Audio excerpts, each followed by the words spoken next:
When it comes to our spouses, why not look for the good in them? Give them grace. See that they're not out to maliciously, to be malicious or to harm you or to intentionally cause trouble in your life. If that's the case, then why are you with them? Why did you marry them? Warning, viewer discretion is advised. The content, views, and educational material you are about to experience could challenge your belief, trigger strong emotions, and frankly, piss you off. This isn't for everyone. If you're not ready to confront new ideas, or if your feelings bruise easily, this might be the time to click away. Expect to be challenged, to think, and you might even want to scream at the screen.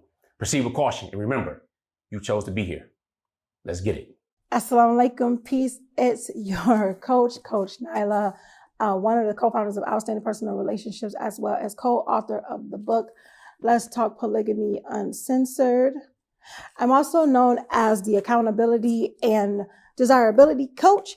And in this video, I'm going to talk about the communication mistakes that we make in marriage, especially in polygyny. And one of the communication mistakes I'm going to talk about is a mistake that we make that was taught. And I'm going to see if it was taught to you as well. But I've heard it on so many different communication like podcasts or read it in books, and people who are like gurus and experts on communication say this particular way to communicate to help with conflict resolution. And I've learned from a number of relationship experts that we should not use that so much, or we should tweak it a little bit. I'm going to tell you how. So one of the things is this is the one. I'm going to start with the one that I just talked about, and it's using I statements. Using I statements. And using I statements, we've been told, I don't know, let me know in the comments if you've been told and you've been taught to use these I statements where it's like, I feel that, or I'm this, I'm that, I don't like that you did this because, or it's not even just the I don't like that you did this. It's like, well, I feel that this is how it came across to me, or I felt like it's I type of thing, or I did this, so I think that this is why you did this, or I da-da-da. Now, mind you, it's okay, it's fine to use these I statements, but not just only using these I statements, because what will happen is that you put so much of the responsibility and the blame on yourself, and you give the other person a pass. Not only give them a pass, but you don't allow them to see you don't allow them to see their part and what they could have possibly done, or how they could have contributed. Now, it's not always easy. This is not the greatest thing to have this type of conversation. This is the hard conversation part. This is being courageous in your communication, because no one wants to point the finger. And well, there are some people that do, and that's petty, but you don't want to point the finger. And this is your loved one, and you're just placing blame on them, but you don't always want to take the blame for it as well, where it's just your fault. We all have our responsibilities, and have to be accountable for our parts in whatever happens in our relationships, what happens in our modes of communication. So it's not only using the I statements, but understanding and giving grace, because I'm going to get into that a little bit more, but understanding that you want clarity, and I'm going to get into that because that's actually the next one, is gaining clarity, but also letting the person know that you don't think that they were being intentionally malicious or these different things like that. So instead of saying, well, I did this and I felt that you did this to me, and that type of conversation, or starting it off that way, it's like, okay, I'm pretty sure that you didn't mean it this way. However, it came across this way to me. So instead of using the I felt this way type of thing, or I did this, so maybe that's why you da-da-da, don't let them off the hook so easy. And I'm not saying to just be, this lying and pouncing on people, But we got to hold each other accountable, just as much as we want them to hold us accountable, or we should, because it helps us grow. You want to make sure that you are holding your loved ones accountable and helping them grow as well. Now, I'm not saying that they're going to take it in stride. I'm not going to say that they're going to see it as that, however, you know what your intentions are. So you have to be of the pure intention, of the good intention of wanting to have a good outcome. And that outcome is to connect, is to grow, is to resolve the conflict in a peaceful way. So letting them know that you understand that, that it could have came across a particular way. Maybe you saw it a different way, but instead of saying, I'm at fault because I looked at it wrong, or I saw this way, say, you know what? Do you think that it could have came across this way? Or I'm pretty sure that you didn't mean it like this, or I will believe that you didn't mean it like this because I know how you feel about me. But this is what it came across as, is that true? Am I right? And, and that goes into the next one, is asking for clarity, or the mistake is not asking for clarity, because we may have different meanings of things. One of the things is respect. Respect has a different meaning for men than it does for women. And I'm not saying that like disrespect is disrespect. You can have blatant disrespect, and that's what it is. But certain things can be disrespectful and we not even know it because we did not get the clarity, or we're not reading the room. Like sometimes you can feel the vibe and ask for clarity. Don't be afraid to ask for clarity. Sometimes we're afraid to ask for clarity because we don't want to know the answer, or we're afraid to know the answer, or the anxiety kicks in.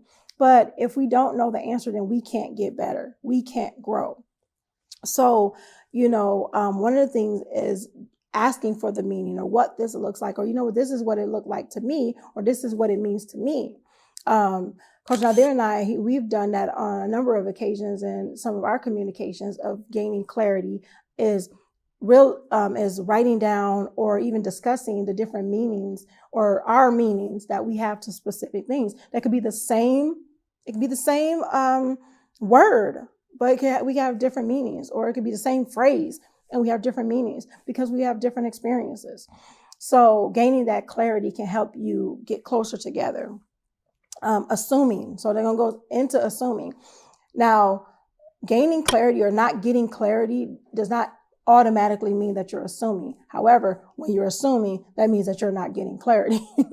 So, and sometimes, we can assume something negative, and that says a lot about how we're feeling about our spouse, or what we are experiencing from our spouse. Or are we bringing in old stuff, which I'll go into that because that's one of the final ones that I have in this video, because there's many more, but in this video. But we can have some past issues, or the way we grew up, or the way the different experiences that we've had in our lives affect how we are seeing our spouse, or how we are seeing the communication, with our spouse. And sometimes that can cause us to assume things, and we are not even gaining the clarity. We're not even asking if this is what it is. We'll just assume and then give them the silent treatment, or, we'll do the passive aggressive thing.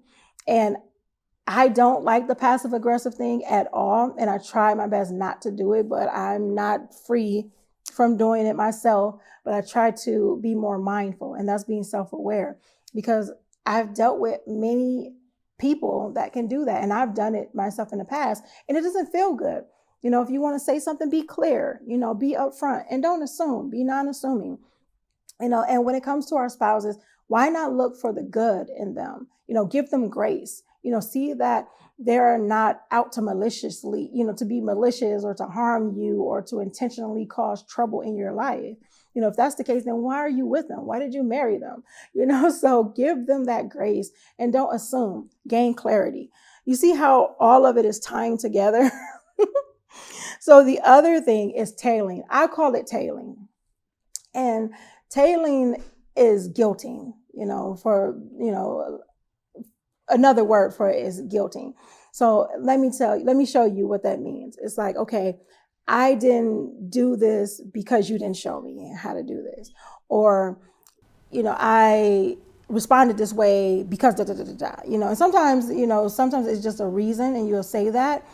But a lot of times it's just the guilting a person. Like, I didn't do that because, well, last time you made me feel da da da when I said that, Instead of gaining that clarity and making sure that not only did you gain clarity, but you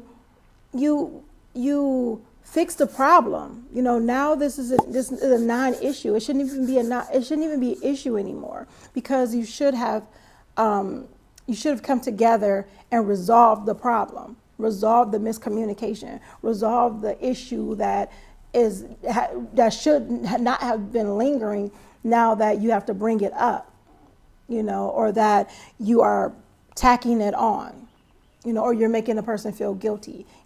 Oh, well, I would have slept well, but, you left, or you didn't let me know something. So this was in my head. So it's kind of saying these different things to make the person feel guilty, but you never told them why before.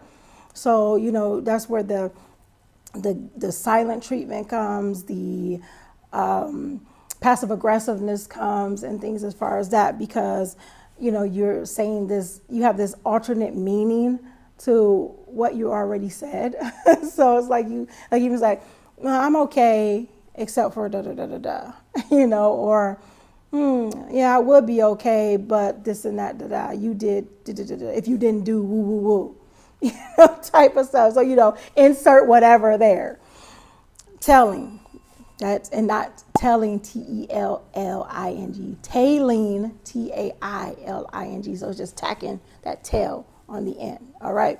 The last one in this video, that's a mistake that we do, is bringing up old stuff. Bringing up the past as a weapon, not as reference, but as a weapon. Bringing it up as reference is that you're speaking on a specific thing, and it's like, okay, for reference point, this is what, remember this type of thing. This is what this feels like, because this is what happened in the past. How can we get past this? So not only bringing it up as a reference, but seeking a solution on how it's not to happen again. And, say, this is the only reason why, if you have to give a caveat, give a caveat. But don't bring it up as a weapon, like, well, 2 years ago you did this and now it's got me feeling like that. Or this is the reason why I got this attitude with you, or, I'm side-eyeing you, or I'm giving you the silent treatment, because this make me feel like last time when you did such and such. That's why I don't ever do anything for you, because this is what you did. You did this 2 years ago. You did this 3 months ago. You did those type of things. That's not trying to come together. These are communication mistakes. Mind you, even listening to John and Julie Gottman, and I talk about the Gottmans a lot because they've done their research. They still have, their decades and decades of research. They have something called the Love Lab, that they observe couples, and they go through these different things and these stages and watch them and how they communicate, and they can pinpoint if they're going to stay together, if they're going to divorce, and they can possibly even pinpoint like how long they will be together before the divorce, if they're going to get a divorce type of thing. And sometimes it's like, okay, well, if they do stay together, they're going to be just unhappily together, type of thing. It's amazing, but you can see it, and it's these different things. And a lot of it does come with the way you communicate, verbally and non-verbally. And they talk about different things as far as the 4 horsemen. I'm not going to get into it just to keep this video not so long, but in another video, I will discuss that and certain things of like what I've learned from John and Julie Gottman, because it's some amazing things. And one of my favorite books that they have, I want to say, is 7 Principles for Making a Marriage Work. I was going to say 7 Keys, 7 Principles for Making a Marriage Work. And it's really a really good book. And it talks about that. It goes into the 4 horsemen, having contempt, for your spouse, and the I don't think it's like gaslighting. I was gonna say gaslighting. I hear it so much, and people don't know what it really means. Sometimes people just throw that word around. But it's the 4 horsemen, and for lack of going into it, I'm not going to go into it right now. I'll do it in another video.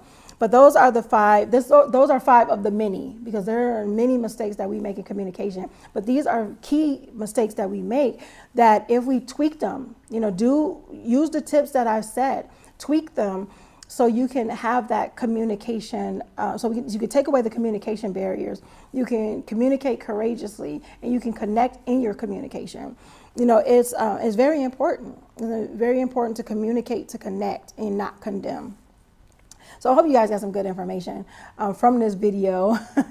And yeah, until next time, make sure you're growing intentionally, loving fearlessly, and connecting on a higher level every single day. You want to know more information, connect with like-minded people, and get more information like I've talked about in this video. Make sure you join our polygamy community, and you can check out that at polygamycommunity.com, and the link is in the description. Make sure you like, comment, subscribe if you have not subscribed, and make sure you share, because sharing is caring. If you got benefit from this, why not give benefit to somebody else? All right, I'll see you in the next video. It's your coach, Coach Nyla, the accountability and desirability coach at Outstanding Personal Relationships. And I will see you soon, inshallah, God willing. Assalamu alaikum. Peace. I'm a polygamous man. Yeah, I said it. And I hated it when I found out. Well, I kind of liked it when I found out. Was it easy? Not at all. However, if you want to practice polygamy without destroying your family, make sure you grab our book. It's been called The Blueprint to Polygamy. The link is in the description. or comment Uncensored. and we'll send you the link.